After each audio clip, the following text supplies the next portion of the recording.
ආරක්ෂාව පැත්තෙන් ගත්තොත් ලෝකයේ ඉතාම ඉහළම ආරක්ෂාවක් තියෙන රටක් වශයෙන් අපිට චීනය සලකන්න පුළුවන්. ළමයෙකුට යුනිවර්සිටි එකට සල්ලි ගෙවන්න වෙන්නේ ලෝකයේ තියෙන හොඳම යුනිවර්සිටි එකේ ඉඳන් ශ්‍රේණිගත කිරීමක් කරොත් ඒකේ පළවෙනි යුනිවර්සිටි 500 ඇතුළත තියෙනවා චයිනා යුනිවර්සිටි. ෆුල් ස්කෝලර්ෂිප් එකකින් කරලා අවසන් කරනවා නම් සමහරවිට කොච්චර විතර කාලයක් යනවද? නීත්‍යානුකූලව part time job එකක් කරන්න අවස්ථාවක් නැහැ. චයිනා ගිය ළමයෙක්ට part time job එකක් නෙමෙයි කරන්න තියෙන්නේ. බිස්නස් එකක් තමයි ළමයෙක් ගිහලා ඩෙවලොප් කරන්නේ. ෆුල් ස්කෝලර්ෂිප් එකක් අපිට චීනයේ තියෙන මොන යුනිවර්සිටි එකෙන්ද ගන්න පුළුවන්කම තියෙන්නේ? පිට එක්ක චීනයේ තියෙන හොඳ රෑන්කින් යුනිවර්සිටි 20ක් පමණ වැඩ කරනවා. පාඨමාලා 100කට ආසන්න ප්‍රමාණයක් තියෙනවා. ඒ විදිහට ඉගෙන ගන්න තියෙනවා නම් හොඳයි. චීනයෙන් බහැපු හැටි අපේ නියෝජිතයෙක් ඇවිල්ලා තමයි ළමයා යුනිවර්සිටි එකට එක්කයි යන්නේ. මගේ අධ්‍යාපන කටයුතු පිට රටකට ගිහිල්ලා අවසන් කරන්න පුළුවන් නම් උසස් අධ්‍යාපනය වෙනුවෙන් පිට රටකට යන්න පුළුවන් නම් ඒක තමයි මේ දවස්වල කරන්න පුළුවන් හොඳම විදිහ කියලා ඔබ හිතනවා. ඒකත් ෆුල් ස්කෝලර්ෂිප් එකකින් කරන්න පුළුවන් නම් ඒක හොඳටම හොඳයි. මේවා කාගෙන්ද ඉගෙන ගන්න පුළුවන්? හරියටම මේ ගැන විස්තර දැනගන්න පුළුවන් කාගෙන්ද?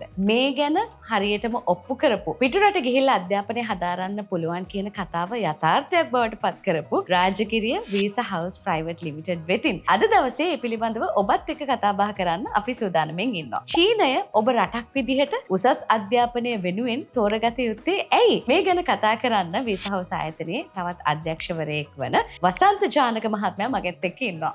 එතුමාගෙන් අහලා බලමු චීනයට ගිහිල්ලා කොහොමද ඔබේ උසස් අධ්‍යාපන කටයුතු සාර්ථකව නිම කරගන්නේ කියලා. ආයුබෝවන් ඔබතුමාට. ආයුබෝවන්. හැමෝම කතා කරනවා ෆුල් ස්කෝලර්ෂිප් ප්‍රෝග්‍රෑම් කියලා. ඇත්තටම මොකද්ද මේ ෆුල් ස්කෝලර්ෂිප් ප්‍රෝග්‍රෑම් එකක් කියලා කියන්නේ? මම අහලා තියෙනවා ගොඩක් අය කියනවා ෆුල් ස්කෝලර්ෂිප් ප්‍රෝග්‍රෑම් එකක් කියලා. ඇත්තට මේ මොකක්ද?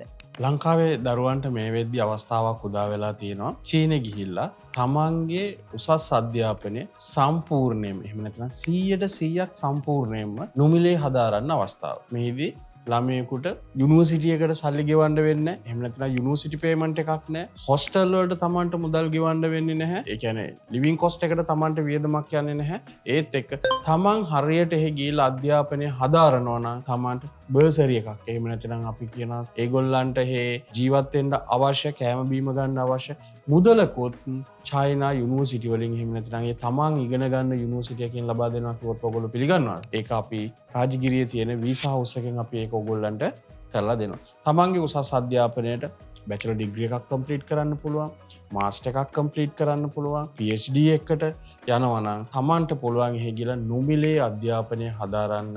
ඒකට අපි කියන ෆුල් ස්කෝලර්ෂිප් එකක් අරන් දෙනවා කියලා. තමන්ට ෆුල් ස්කෝලර්ෂිප් එකක් අරගෙන තමන්ගේ এডুকেෂන් එක කම්ප්ලීට් කරන්න පුළුවන්.